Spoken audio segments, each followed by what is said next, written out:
kasih. Sebenarnya ceritanya nggak begitu amat.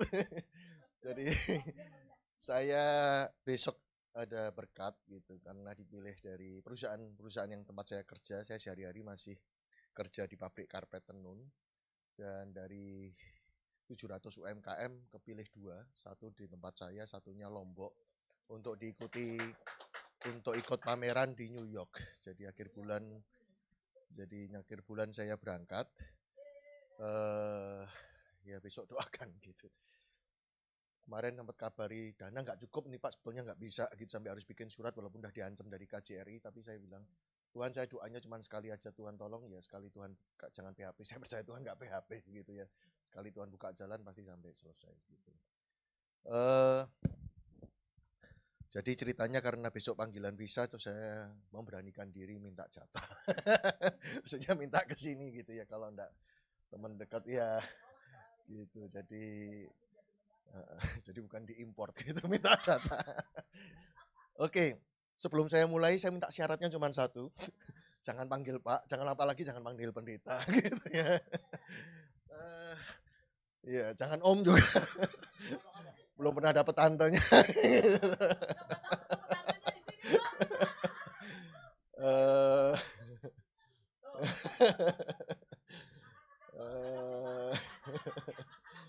Tapi barusan kemarin saya ngisi retreat di Surabaya, cuman ya kalau mau ngenalin saya juga jangan terlalu ya. Maksudnya terlalu gini, tiba-tiba dikasih nomornya, nggak ada pengantar, ini siapa, nggak ada fotonya, suruh kenalan sendiri. Aduh, jangan kasih kerjaan gitu. Oke, karena waktu terbatas.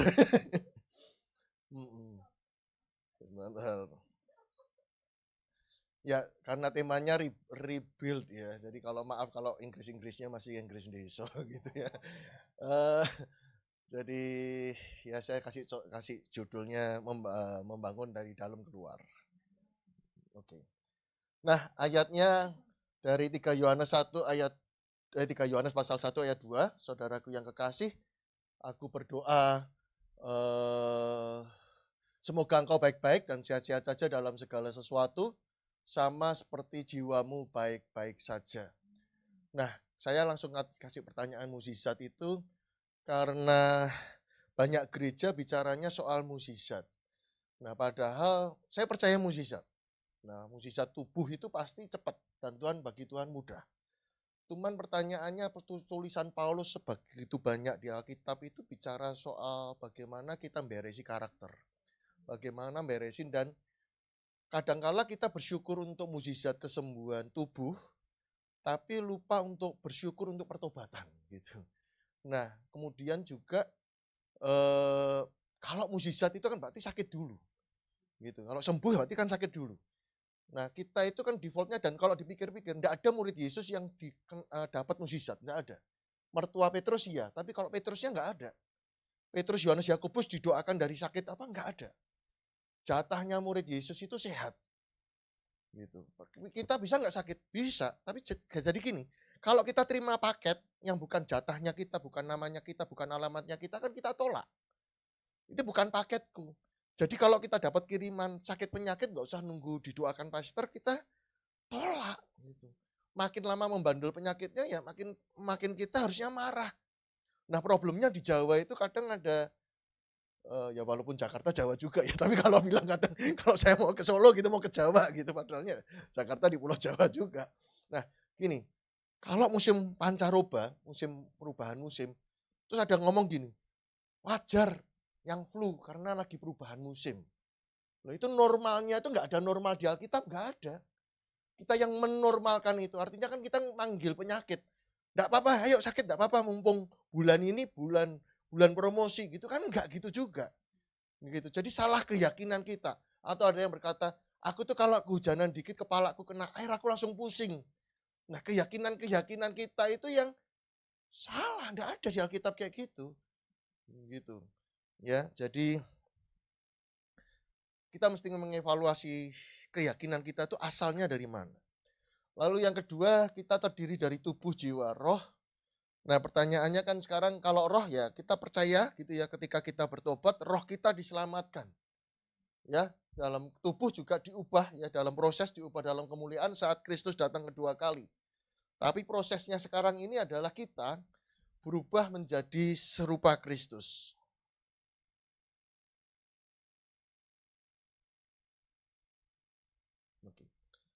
Lalu apa yang disebut dengan dosa? Ya, saya tidak lagi mendefinisikan. Tapi saya mau cepat aja. Kadangkala kita mengategorikan bahkan pakai istilah berat dan kecil. Besar dan kecil. Yang begini-begini kita ngomong dosa. Ya, selingkuh, pelecehan dan sebagainya. Ya. Saya bukan berkata, oh ini tidak dosa, enggak berkata gitu. Tapi kita jarang membahas yang berikutnya ini.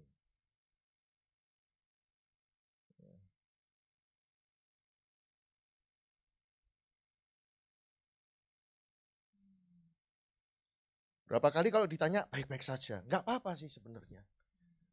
Saya enggak apa-apa juga kalau ditanya tadi WL-nya, apa kabar semuanya baik, luar biasa, enggak apa-apa. Tapi jangan lupa sampai kita, antara membedakan kapan berkata iman dan kapan menjadi diri sendiri, enggak punya tempat kadang di gereja. Gereja harus nampak selalu baik. Gitu. Jadi termasuk pendetanya pun. Lalu kalau pendeta mau sharing di mana?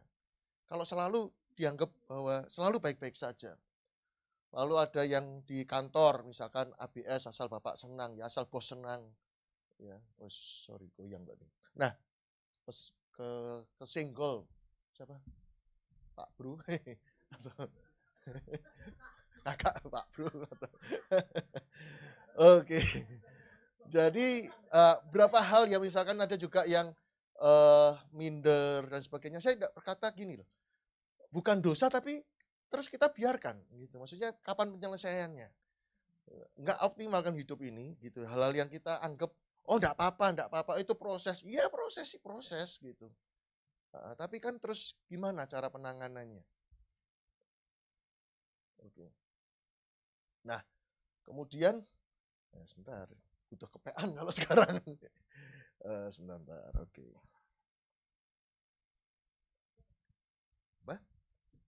Nyari materinya kan materinya bergantung bersandar sama tidak, padahal sudah ditelepon jam 3 tadi, jangan bersandar sama PowerPoint, bersandarlah pada Tuhan. Jadi ya.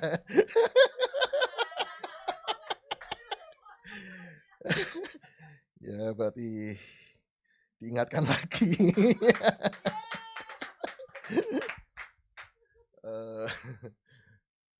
Sebentar, maaf ya. Jadi semoga hitungan menitnya tidak dipotong. Oke, nah saya sebutkan ya beberapa hal, misalkan ada juga yang ketertarikan pada usia lebih tua, itu enggak apa-apa juga, bukan saya ngomong dosa enggak dosa, tapi kan di balik itu ada apa gitu kan ya. Lalu gila pelayanan, pelayanannya habis-habisan dari Senin ke Senin, loh enggak apa-apa, tapi motivasinya apa? Ya kan, sombong, klepto, cuek. Ada beberapa, saya pernah sekali jadi youth pastor yang saya obrak-abrik sebulan. Tiap kali kebaktian tuh sebulan tak obrak-abrik gitu. Yang pertama, kursinya tak ilangin. Juga nggak ada, istilahnya kalau di sini karpet ya, sudah waktu itu tikar juga tak ilangin. Saya hanya janjian sama OB. Supaya apa? Karena kadang ada beberapa gereja, apalagi gereja besar itu nggak peduli kalau ada satu orang yang duduk di belakang sendirian, atau yang kadang kalau kita nggak merhatiin ada orang yang duduknya di situ-situ terus gitu ya. Nah itu kan nggak, kita ngomong keluarga kerajaan, keluarga Allah kadang bohong gitu. Kita keluarga tapi nggak kenal gitu kan. Nah jadi, saya secara mau berikutnya gini ya. Ternyata ada beberapa hal yang kita nggak selesai loh. Gitu ya. Jadi contoh, saya pakai contoh dari Saul. Saul itu dijanjiin Tuhan ada gitu ya, jadi raja, bahkan istilahnya kamu akan ngalahkan Filistin, atau saya boleh kata penyelamat Israel. Lalu roh Tuhan berkuasa, itu ada di 1 Samuel ayat 10, pasal 10. Lalu Allah menyertai. Jadi kalau kamu nanti lakukan ini, itu tandanya kamu kerjakan aja karena tandanya roh Allah, Allah itu menyertai kamu. Janjinya luar biasa loh. Kalau Allah menyertai itu kan luar biasa kan, pasti berhasil dan sebagainya, ya. Tetapi kenyataannya waktu Saul dipanggil, waktu diurapi, ya, Saul berkata, aku ini kecil. Lalu waktu tidak ditemukan Saul dikatakan di situ diambil dan sembunyi di antara barang-barang. Nah, lalu waktu pulang, dia dibully. Siapa sih orang ini kok jadi rajanya kami? Dan dikatakan di situ apa? Saul, pura-pura tuli. Nah, karena dia dikecilkan, diremehkan, terus di folder dokumen, kalau enggak di PowerPoint. Nah, ketika dia pura-pura tuli kan bayangan saya gini, enggak apa-apa deh, enggak apa-apa gitu. Diam aja lah, enggak apa-apa, mungkin anak-anak nakal atau apa-apa.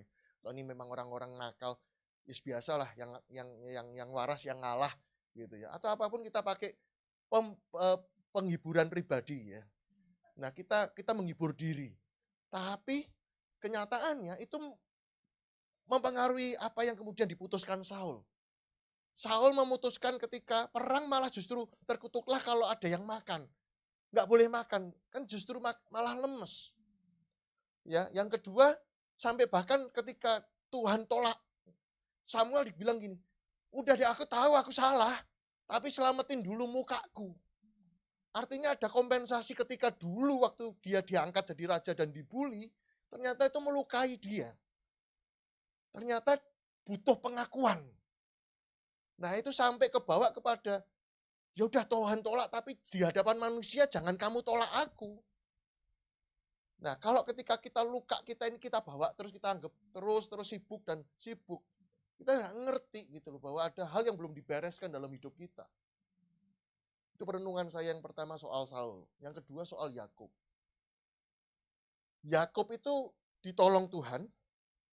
Oh, oke, next, dibantu next dulu ya, biar bisa ngejar saya. Oke. Next, ya tadi.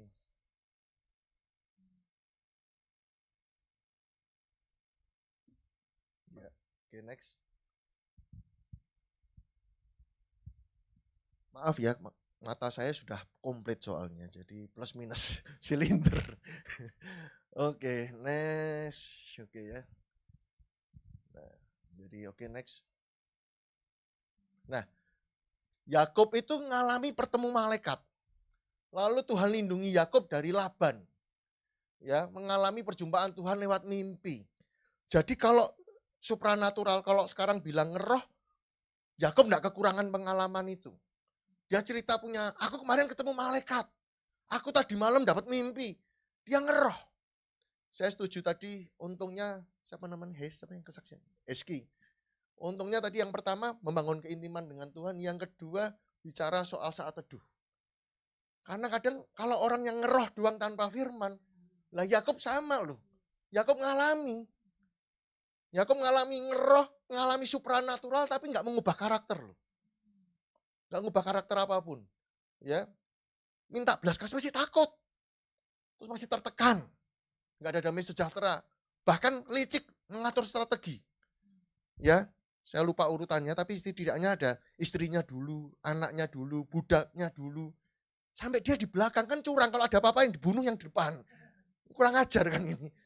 Iya, licik. Artinya kan tidak mengubah karakternya Yakub, walaupun mengalami ketemu malaikat. Mengalami hal-hal yang begitu, nggak terselesaikan dengan hanya ya saya enggak salahkan ya, bukan berarti nggak boleh ketemu malaikat, ngalami enggak. Tapi maksud saya gini, mesti keseimbangan dengan gini, kadang-kala orang cari nubuat, cari suara Tuhan, padahal firman Tuhan itu suara Tuhan. Gitu. Jadi kan kita ini butuh suara Tuhan. Loh, firman itu sudah suara Tuhan. Gitu. Ya, next. Sorry. Oke. Nah, belum lagi soal masa kecil kita. Ya, masa kecil kita itu butuh kebutuhan-kebutuhan ini, disentuh, dipromosi, didukung, ditemenin, dimaklumi. Ya, saya ini dampingi panti asuhan. Terus saya dibilang sama pemiliknya panti asuhan, hati-hati kalau ada anak-anak yang mau curhat. Mereka itu cari perhatian. Kalau ada orang baru datang yang besuk atau apa, cari perhatian. Ya, saya bilang sama pengasuhnya, jangankan mereka, saya juga suka diperhatiin. Gitu mana ada orang yang tidak suka diperhatiin. Loh iya dong. Oh iya enggak usah. Maksud saya kan belum ada sayap yang tumbuh gitu kan ya. Maksud saya belum jadi malaikat. Iya diperhatiin senang-senang aja. Apalagi kalau selama-lamanya maksudnya pasangan hidup ya. Ya enggak apa-apa juga kan. Ini Enggak promosi. Nah, jadi kan apa ya, dianggap, diajari, didengar, disapa. Iya seneng gitu. Semua orang kita seneng gitu kan. Nah, kalau itu kosong, itu kan pasti cari. Tangkinya kan butuh gitu. Saya harus kalau pagi kan saya guru juga ya. Terus panti asuhan. Ya saya mencoba untuk tahu gaya belajarnya dia, gayanya ke dia bagaimana. Ya saya harus unik gitu. Oh, ini orang suka dipuji. Oh, ini ada orang suka ya beberapa anak sekarang ya meskipun cowok dengan cowok ya kadang ya perlu dipelukan, kadang perlu dukungan, perlu dirayakan. Saya mungkin karena orang dari keluarga yang dirayain ulang tahun, ya belum tentu. Kita kadang kan sama seperti kayak kemarin saya retreat, saya bertobat semalam sebelum. Retreat itu semua bagus. Ya.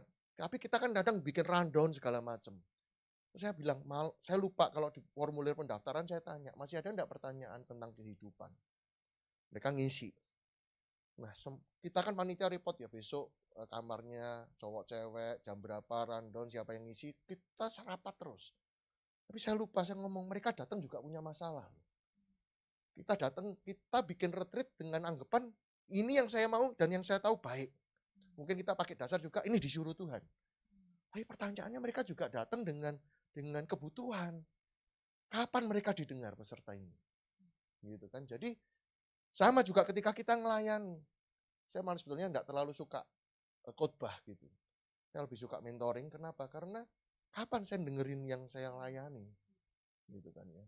Jadi next kemudian ya. Termasuk gagal. Ya. Saya enggak ada waktu, mungkin promosi juga ya. Nanti kalau Jumat, ya saya kasih mantranya bagaimana menghadapi kegagalan. Ya.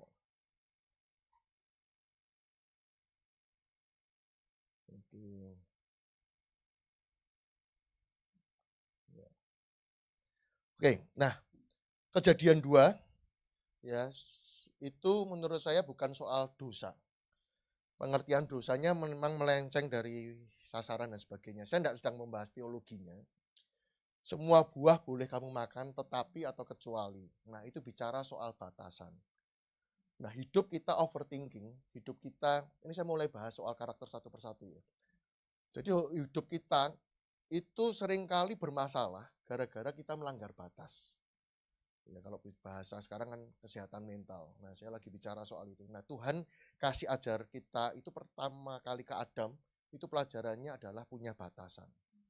Ya, jadi karena dosa itu melanggar batasan, misalnya baru harusnya tidak boleh dimakan tapi dimakan. Nah, itu baru kita ngomong, kemudian kita sebut istilahnya dosa dan melanggar perintah Tuhan dan sebagainya.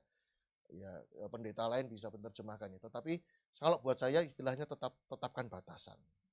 Nah, batasan apa saja?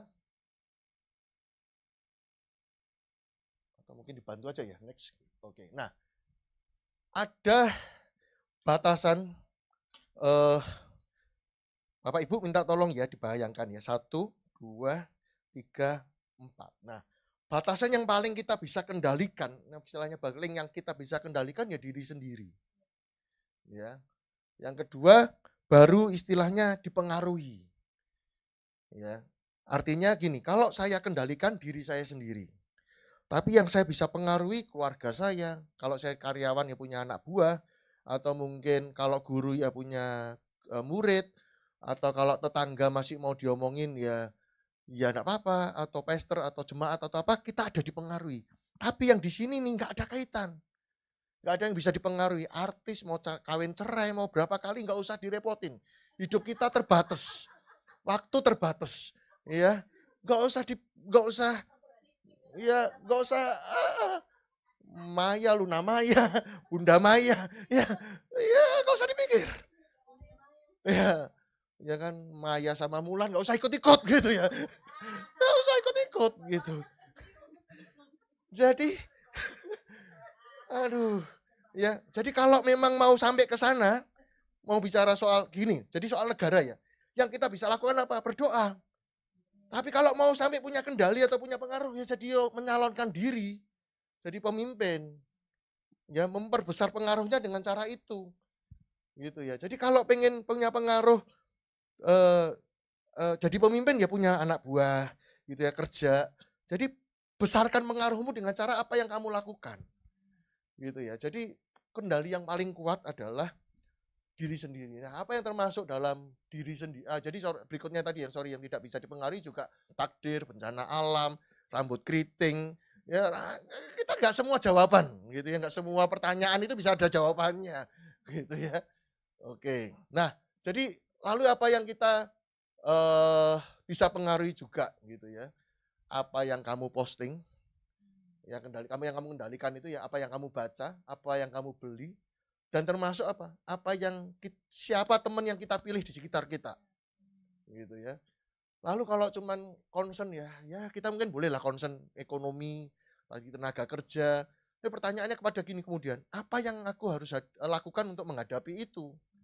Gitu ya. Kalau cuman tanya mengapa, nyalahin orang, nyalahin Prabowo, ya nggak ada habisnya. Ya walaupun saya dukung sih kalau ada yang mau demo.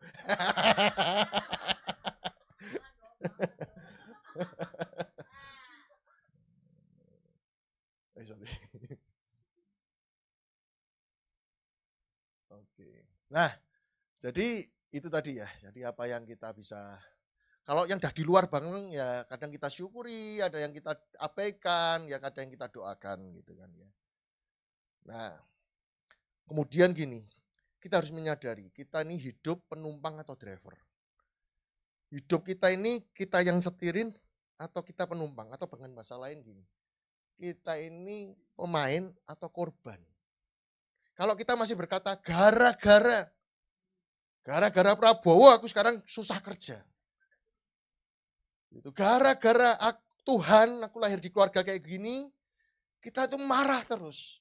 Karena selalu menyalahkan orang lain situasi. Ya, selalu sampai kita berpikirnya selalu korban. Gitu ya. Gara-gara macet, aku datang telat ke gereja. Lo nggak bisa, salahmu ya. Kenapa kamu nggak datang lebih awal? Gitu. Ya jadi jangan selalu salahkan keadaan. Termasuk masa lalu, sekarang, dan masa depan. Masa lalu hanya bisa dipelajari, diambil hikmahnya. Masa depan juga hanya bisa direncanakan. Ya, jangan overthinking. Lakukan yang terbaik hari ini. Apa yang Tuhan anugerahkan, Tuhan percayakan, lakukan yang terbaik. Lalu gini pertanyaannya, sekarang saya orang baik. Kalau saya orang baik, saya ngasih orang itu tidak mau terima kasih, orang itu lupakan saya, orang itu jahati saya, orang itu ngianati saya. Kalau saya terpengaruh orang lain, berarti saya bukan orang baik. Kalau saya baik sama orang, ya karena saya baik. Jadi saya sudah tidak ambil pusing sekarang. Sekarang pada saya siapa? Anda mendefinisikan Anda siapa? Kalau Anda orang baik ya apapun orang lain sama kita, apapun situasinya nggak akan mempengaruhi kita. Gitu ya. Banyak pendeta yang kadang nggak siap loh malahan. Guru-guru lebih siap menurut saya. Gitu. Guru-guru itu ya suka anaknya lebih sukses. Kalau dia balik dan mau lupa atau nggak lupa, dia tetap sayang sama muridnya. Gitu. Kadang pendeta yang malah nggak siap menurut saya. Gitu. Ya, curcol. Ya. Nah, sebentar. Oke, sorry. Nah, berikutnya. Kita mesti sadar, batasan tadi mesti sadar ya. Karena ini masih topiknya batasan. Ya, sadar, ini perasaan atau logika.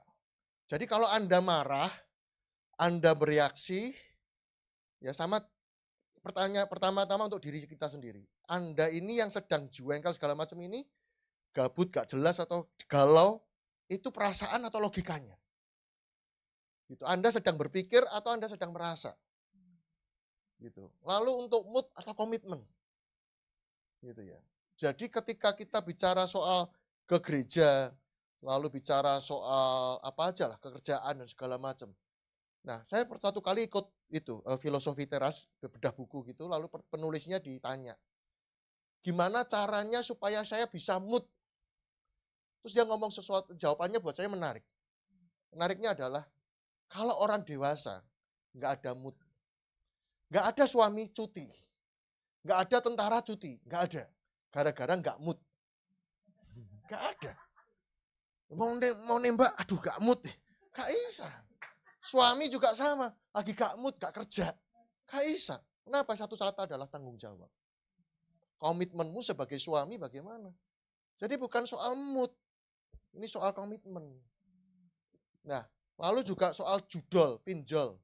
Ini soal punya atau janji, pay letter, kartu kredit. Nah ini soal apa? Soal punya atau janji. Kan dijanjiin. Kamu istilahnya seolah-olah kita punya duit, padahal bukan gitu loh. Itu kan pinjol judul gitu kan. Kan kita nggak real bener-bener punya duitnya. Belum di tangan. Gitu. Kadang juga kita berani check out. Check in apa check out? Check out ya. Shopee gitu kan. Belum gajian sudah check out gitu kan. Gitu. Nah kita semakin dewasa kadang gini. Kamu udah gede, anak-anak kecil aja udah dimarahin. Kamu udah gede malu-maluin, misalkan berkunjung ke rumah orang, terus pengen disuguhin makanan, terus pengen nambah lagi, ada anak-anak bilang, udah gede, gak usah minta. Kita tuh disuruh dilatih ke sini tuh gak boleh minta. Ya kalau minta tuh malu-maluin. Loh padahal minta tuh gak apa-apa, kecuali maksa. Loh kalau kita beli itu kan saya sales, minta apa? Orang beli. Minta lagi enggak? Minta dong. Cara apa? Repeat order. Lagi, minta apa? Referensi. Minta lagi apa? Bintang. Review. Minta lagi apa? Minta terus loh sales itu. Nah kalau minta dianggap dosa, kita jangan-jangan nanti sampai mempengaruhi kepada mintalah maka kamu akan mendapat. Sama Tuhan pun kita nggak berani minta. Ya. Lalu saling. Kata saling itu di gereja sering. Kita harus saling menghormati, kita harus saling menyayangi, mengasihi. Belum tentu. Saling itu bisa merusak. Ya, contoh, kalau saya biasanya manggilnya Kak Milda soalnya. Ya, saya menghormati Kak Milda, Kak Meling menghormati. Itu harus keluar kata saling dari orang ketiga. Melihat kami, saling. Tapi kalau saya dalam hubungan suami istri, nggak bisa. Aku udah menghormati kamu kok, kamu nggak menghormati saya. Kita kan harus saling. Nggak bisa. Saling nggak boleh menuntut. Saling itu dampak. Saling itu akibat. Saling itu nggak bisa dituntutkan. Aku udah menghormati kamu, aku udah menyayangi kamu. Hari ini aku ngalah loh. Kamu milih makan kemana tak turutin. Ya besok gantian dong kamu ngalah sama aku. Gantian, nggak bisa. Hitung-hitungan dalam pernikahan nggak bisa. Kata saling itu bisa jadi rusak, merusak hubungan. Kalau itu sebuah tuntutan. Tugasnya adalah tanggung jawabnya saya adalah bagaimana saya, ya apa mau labelnya apa? Saya menghormati, saya menyayangi. Itu jadi satu arah. Kalau Efesus 5, di suami istri. Ya. Saya disclaimer dulu ya, Paulus tidak menikah juga ya. Tapi ini jadi gini.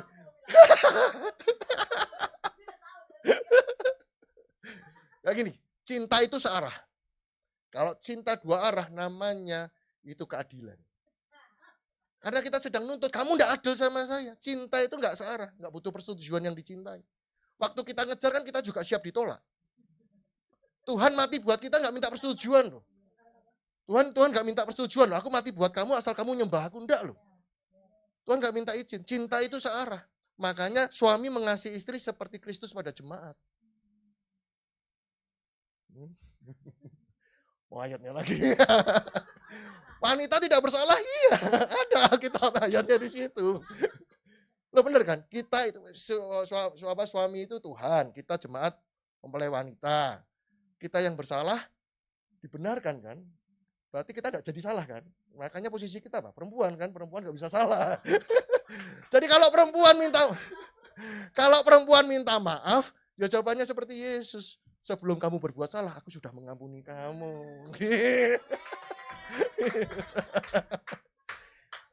Dari tadi kok ketawa-ketawa. Dari tadi. Oh tadi rekaman atau apa? Dari tadi ketawa-ketawa, lihat Sri Mulat. Oke.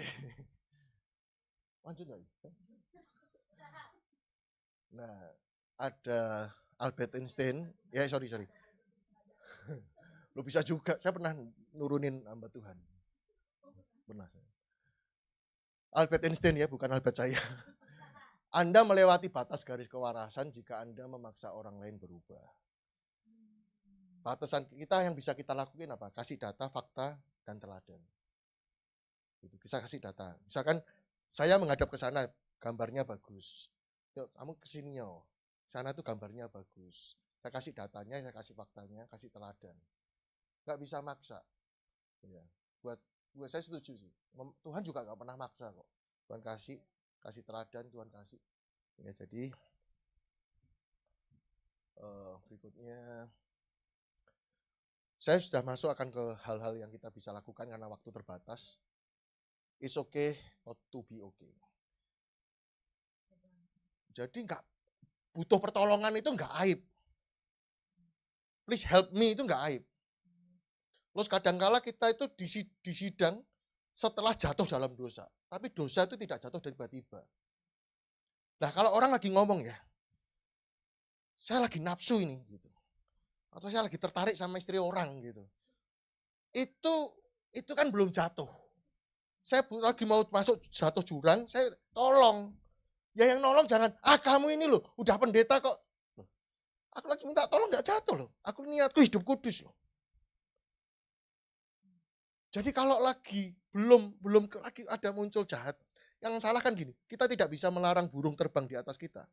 Tapi kita bisa melarang kalau burung mulai tinggal bersarang di atas kepala kita. Nah kalau kita lagi minta tolong, ya hargai orang yang sedang minta tolong. Dan justru kita harus minta tolong sebelum jatuh. Nah kalau sudah jatuh ya kebangetan gitu kan. Nah tapi kalau kita sebelum jatuh, kalau dia lagi besok sharingnya lagi, curhatnya lagi, aku tolong, gak apa-apa. Karena kan kita melawan kebiasaan. Kita sedang bertempur. Gitu. Saya sedang tidak mentolerir dosanya loh, tapi diingatkan, ditolong, dikasih kebenarannya, tapi ditolong, dialihkan misalkan pikirannya, diajak dolan supaya enggak pikirannya kotor. Ya, tapi ada langkah yang kita mesti tolong. Gitu. Ya. Terus jangan merasa kuat. Ya, don't try this at home gitu ya.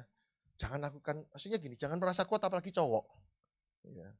Cowok ini kan di TikTok sekarang kan ada ya, tidak bercerita. Nah kalau cewek sudah cerita beres. Kalau cowok diem, nah bahaya. Berapa kasus-kasus ini kan ya tiba-tiba ditemukan di rumah kos gitu kan ya, yang kemenlu dan sebagainya. Kita itu hanya diciptakan dari debu. Wanita diciptakan dari tulang. Jadi lebih kuat wanita. Yang namanya ditolong sama yang nolong, kuat yang nolong. Gitu loh. Jadi sadarilah pria-pria lemah makanya dikasih penolong. Gitu.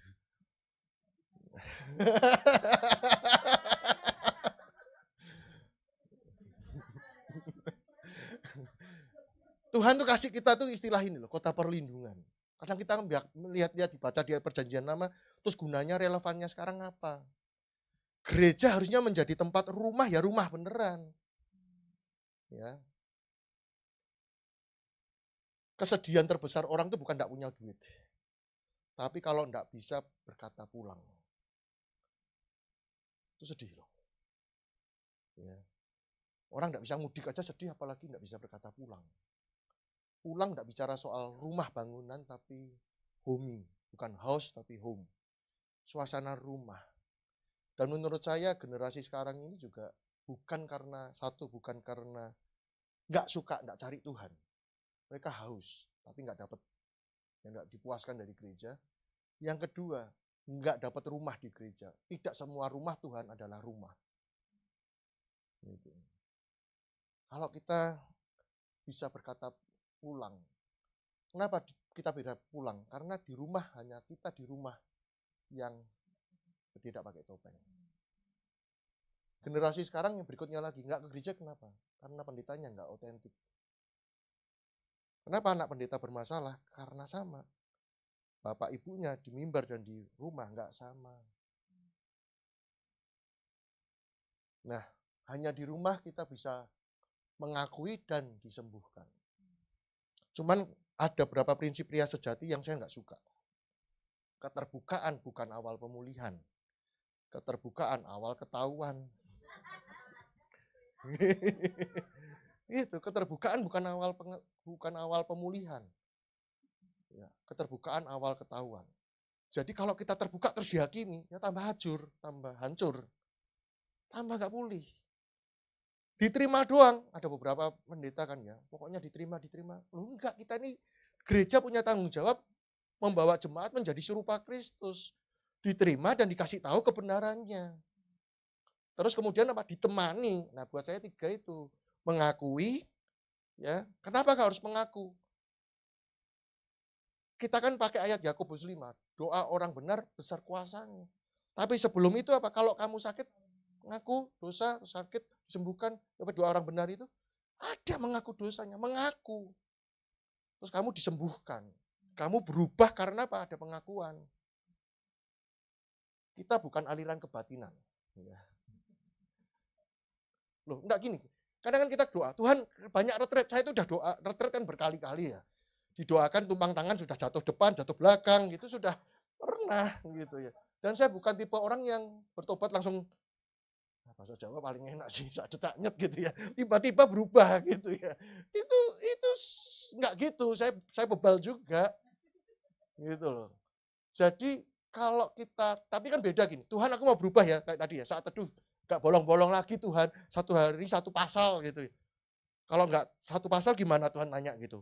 Ya terserah lah, petir menyambar gitu. Kalau beneran petir nyambar kan kita lebih takut. Tapi masalahnya kan enggak. Terus temennya nagih gimana? Taunya kamu punya niat apa? Enggak tahu. Dan saya tadi bersyukur, SG ya. Makanya di Wahyu 12 ya, iblis dikalahkan dengan kesaksian. Kenapa? Dengan begitu dia berani ngomong, aku mau saat teduh, mau memperbaiki diri enggak bolong. Supaya kalian bisa jadi saksi, nanya kan. Gimana? Enggak apa-apa ditegur, ditanya teman. Itu kan bagus buat kita. Daripada diem-diem. Kamu punya niat apa enggak tahu. Lalu saya tekankan gini, keterbukaan dan ketelanjangan itu beda. Kita disuruh terbuka, bukan disuruh telanjang. Maksud saya telanjang gini, saya dulu 10 tahun yang lalu selingkuh. Selingkuhnya kejadiannya begini. Suatu hari jam sekian saya jemput dia. Terus masuk kamar. Terus bercumbu. Nah, enggak usah. Kamu bukan disuruh ngarang porno. Gitu loh. Maksud saya, ya intinya saja. Enggak usah, enggak apa-apa gitu loh. Ada batasnya juga. Itu kadang ada kesaksian nggak bisa bedain gitu antara terbuka dan telanjang. Hah?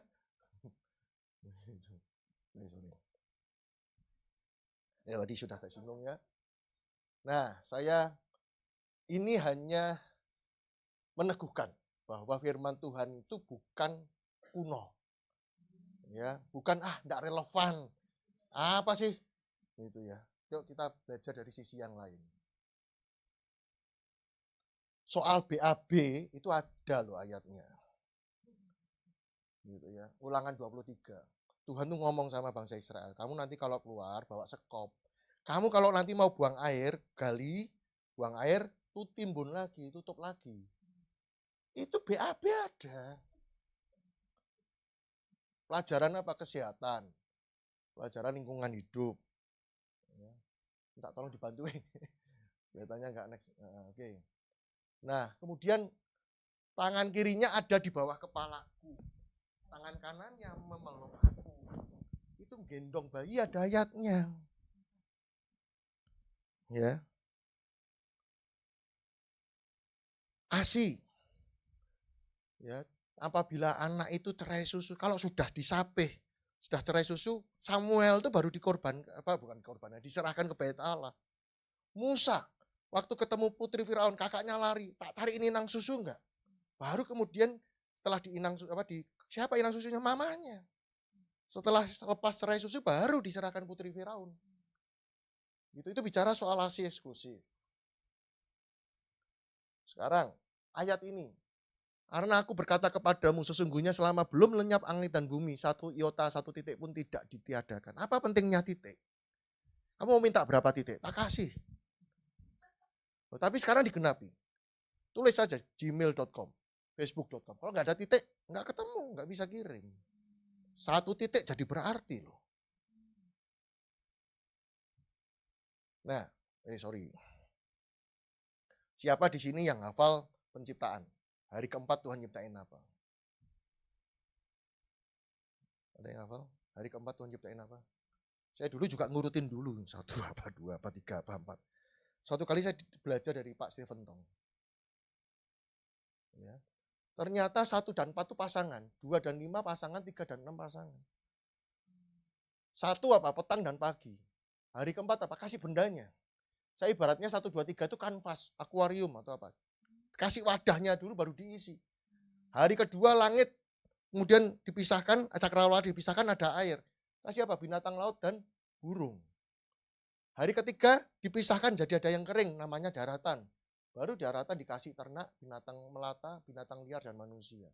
Artinya berpikir kreatif, berpikir secara struktur, sistematis, itu kita bisa. Kalau Tuhan menciptakan setelah ini, di penciptaan Tuhan ngomong, baiklah kita menciptakan manusia segambar dan serupa. Buat saya, salah satu hal yang pertama kali kita serupa adalah sisa berpikir terstruktur, berpikir sistematis. Artinya apa? Kalau kita jadi manajer, harusnya bisa itu kita. Kita bisa berpikir, bisa ngelola. Berpikirnya Tuhan enggak gabut tiba-tiba hari kedua ngapain ya. Enggak. Tuhan sudah rencanakan dulu. Karena waktu saya kasih contoh satu aja. Ya, rumus fisika dan hidup. Ya, hukum Archimedes. Kalau bendanya berat, tenggelam. Enggak kelihatan. Lukas 22 katakan, yang terbesar di antara kamu hendaklah yang paling muda dan pemimpin sebagai pelayan. Kalau kamu mau diangkat, ya punya bobot, malah kamu nggak kelihatan. Kamu jadi pelayan. Ya. Tong kosong bunyi nyaring, berbunyi nyaring. Kalau Archimedes juga sama, kosong, bendanya ke atas terapung. Gitu. Ya. Itu tadi beberapa contoh bahwa Alkitab itu nggak kuno. Ya. Lalu kemudian mulai tetapkan alarm dan kenali gejala. Maksud saya gini, kalau kita punya sakit fisik, contoh mulai bersin-bersin, kita ngomong, aku mau flu nih kelihatannya. Ya. Terus kalau sudah berhari-hari, wah aku rasanya harus ke dokter. Itu kalau fisik. Nah pertanyaannya sekarang gini, kalau jiwa dan rohani kita punya enggak alarm itu? Kita tetap enggak, gejala ini aku, oke tak obati. Oh gejala ini rasanya aku perlu ke pester deh, aku perlu konseling deh. Oke, mungkin aku bolong-bolong seminggu ini 2 kali. Oke, kalau gitu aku sadar ya, aku berubah bertobat. Atau aku cari cara ya, gimana ya supaya saat teduhku enggak bolong gitu. Tapi kalau sudah kok rasanya sebulan ini aku enggak saat teduh ya kamu mesti cari ya. Kalau sakit berlanjut, hubungi. Ya, hubungi siapa kamu gitu, minta tolong. Kita minta tolong enggak aib. Berikutnya, hormati orang tua. Sebelum hormati orang tua, itu perintahnya hormati Tuhan. Setelah hormati orang tua, baru jangan mencuri, jangan membunuh, jangan sebagainya. Kesimpulannya gini, kalau pengen hubungan kita beres dengan sesama, hormati orang tua duluan. Nah Tuhan di Alkitab itu cuman, kalau ditanya karakter seperti Tuhan itu apa sih kalau diperes cuma 2. Perjanjian lama itu dalam 10 perintah Allah, Tuhan tergambar dalam 10 perintah Allah itu bicara soal hormat. Ya, hormati Tuhan dan hormati manusia. Jangan membunuh ya, hormati nyawa orang. Jangan mencuri, hormati barangnya orang. Itu hormat. Nah perjanjian baru berkata, kasihlah Tuhan Allahmu dan kasihlah sesamamu, bicara soal kasih. Anak kenal Tuhan pertama bukan di sekolah minggu. Anak kenal Tuhan pertama kali, ya makanya kenapa hormat dan kasih ini diberikan kepada suami, kasihlah istrimu, istri hormatilah suamimu. Tuhan kasih karakter Allah kepada hubungan suami istri, makanya rahasia ini besar. Makanya anak melihat Allah pertama kali ketika melihat papanya mengasihi suami, papanya mengasihi istri butuh kopi kalau ini. Kalau papanya mengasihi istri, papanya mengasihi mamanya, mamanya menghormati papanya. Itulah anak pertama kali melihat Allah.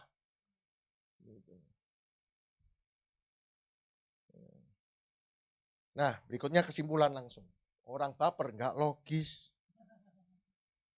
Ya, saya ngajar hipnosis, saya ngajar hipnoterapi, saya NLP. Ya, baperan itu nggak logis. Gitu. Jadi termasuk saya kasih trailernya, saya nanti bahas banyak di hari Jumat. Teknisnya Jumat ya. Kelola emosi. Emosi itu adalah beda antara gap dan kenyataan. Gap antara pribadi saya, apa yang saya pikirkan dengan kenyataan. Itu emosi. Jadi emosi itu bisa dilogikakan. Ya, contoh, harapan. Ini kita kecewa. Ya, kepuasan ini cara bacanya gini. Gap antara apa yang kita harapkan berbeda dengan kenyataan. Kalau harapan saya lebih baik daripada kenyataan, saya kecewa. Tapi kalau saya tidak berharap atau harapan saya lebih biasa saja, tapi dapat kenyataan yang lebih besar, maka saya puas atau bisa bersyukur. Lalu kalau saya misalkan marah, itu berarti apa yang tak anggap penting, nilai hidup itu, value itu adalah apa yang tak anggap penting, apa yang saya pilih, apa yang saya suka. Itu berbeda dengan kenyataan. Ya. Contoh saya marah. Nah, misalkan saya suka kebersihan. Kalau lihat orang nggak bersih, buang sampah sembarangan, saya marah. Saya suka disiplin, lihat orang telat, marah. Itu ada yang terganggu dari nilai hidup. Nah, kalau suami istri tengkar, ya anak masih kecil, coret-coret atau mainan berantakan rumahnya kayak kapal pecah. Lah buat istri ngomong gini, nggak apa-apa, yang penting anak kreatif. Bapaknya nggak suka, rumah tuh harus bersih. Lah waktu marah, kamu di rumah ngapain aja sih? Anak gitu aja kalau nggak bisa suruh ngerapiin nggak bisa. Marahnya itu sebetulnya nggak penting. Yang lebih penting kenapa dia marah. Apa yang dibuat penting, apa yang penting dari dibalik kemarahannya itu. Gitu. Itu marah. Sedih. Kenapa orang sedih tanya? Karena ada yang meninggal. Atau mungkin sedih kenapa handphoneku hilang. Bukan karena datanya, bukan karena mahal. Bukan karena meninggal. Kalau orang sedih karena meninggal, yang meninggal itu tiap detik banyak. Kenapa kok kita nggak nangis hari ini, malah sekarang saat ini? Karena semua ini nggak ada kaitannya sama ku.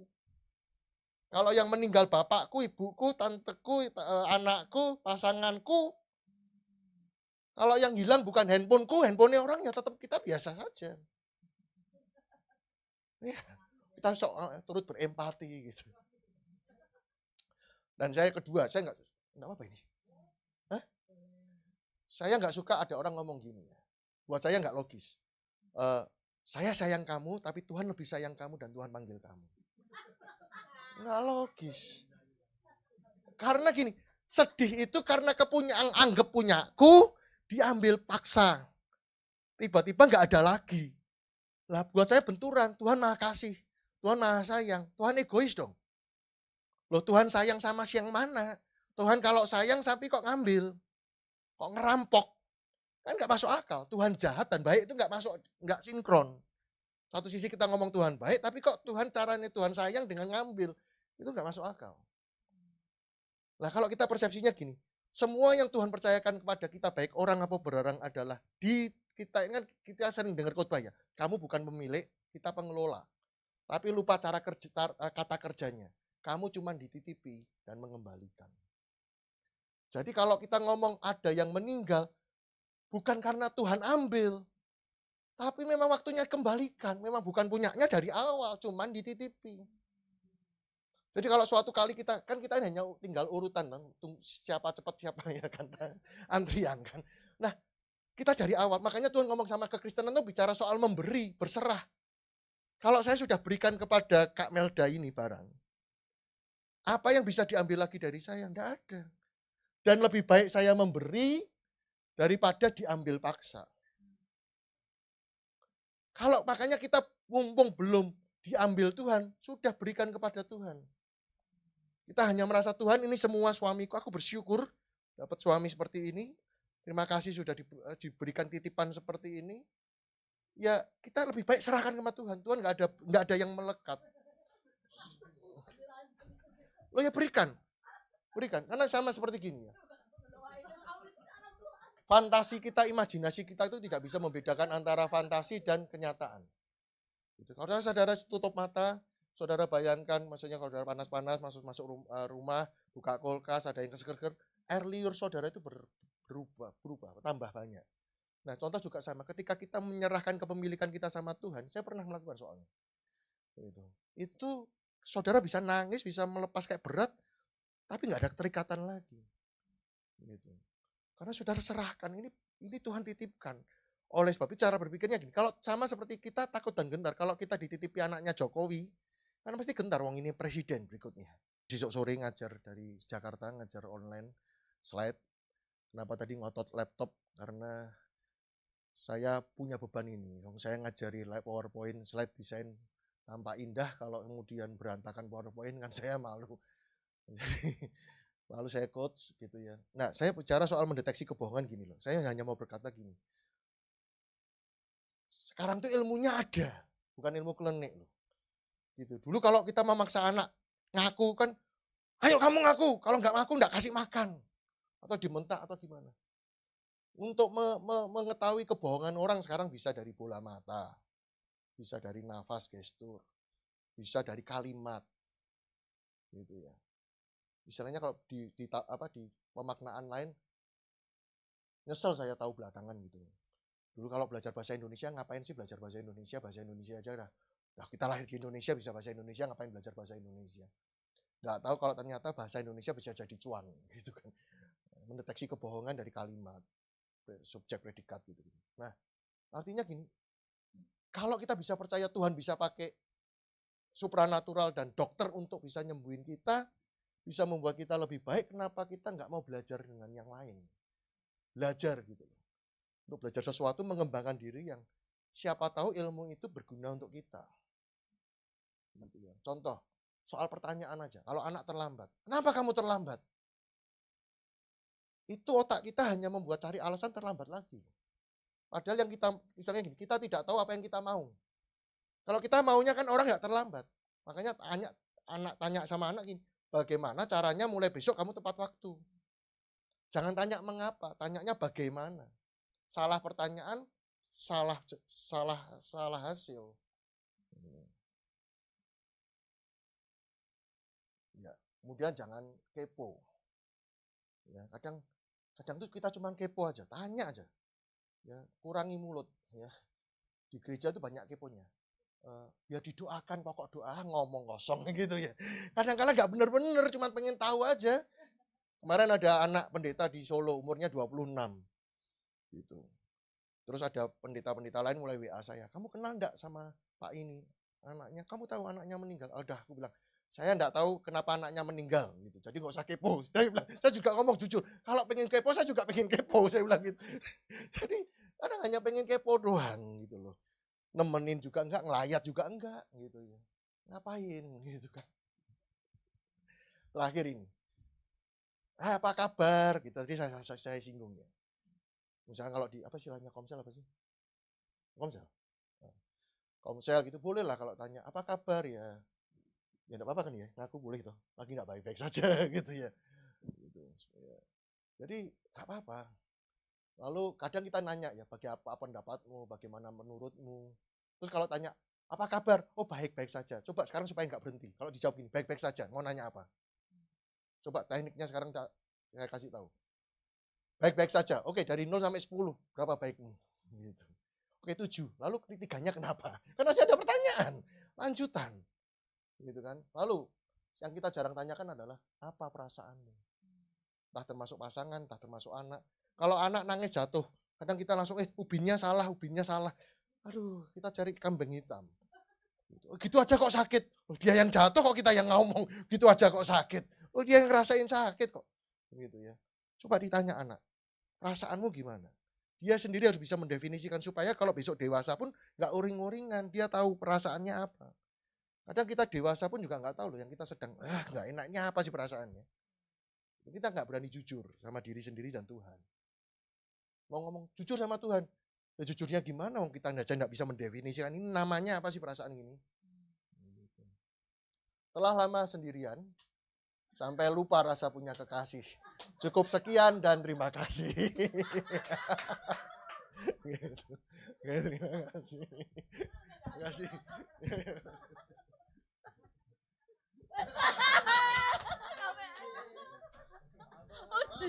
Oh,